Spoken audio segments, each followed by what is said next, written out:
Assalamu alaikum урматтуу талас тургундары. Участок издеп жүргөн бир туугандар, бул видеону көрүңүздөр. Мына ушул сиздер көрүп турган 17 сотик участок сатылат. Мал базар жактан. Мал базар жактагы чөп базарды баарыбыз билебиз. Ошол чөп базардын көчөсү мынакей чөп базардан киргенде эле күн чыгышты көздөй.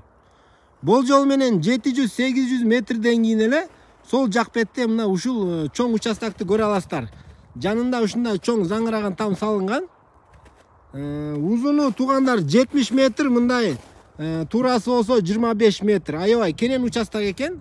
Бул жакка келип мал багам дегендер болсо дагы аябай ыңгайлуу жерде экен. Территориясы аябай чоң. Талас шаарына аябай эле жакын. Негизи бул Талас районуна Нуржанов айыл өкмөтүнө караштуу. Бирок өзүңүздөр байкап тургандай мынакей шаардын эле мындайча айтканда чети, мал базардын эле жанында, чөп базары менен киресиздер. Туугандар, ушу участок издеп жүргөндөр ушул видеону көрүп, жакындарыңыздарга да бөлүштүрүп коюңуздар. Баасын 1,5 миллион сом сурап жатышат. Эгер бул участок жаккан болсо, төмөндөгү номерге чаласыздар.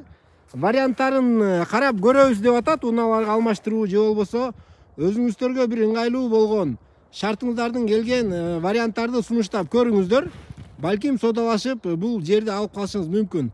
Чын эле туугандар, бул участок мага аябай жакты. Кененин өзүңүздөр караңыздар, мынакей 70 метрге 25 метр деген.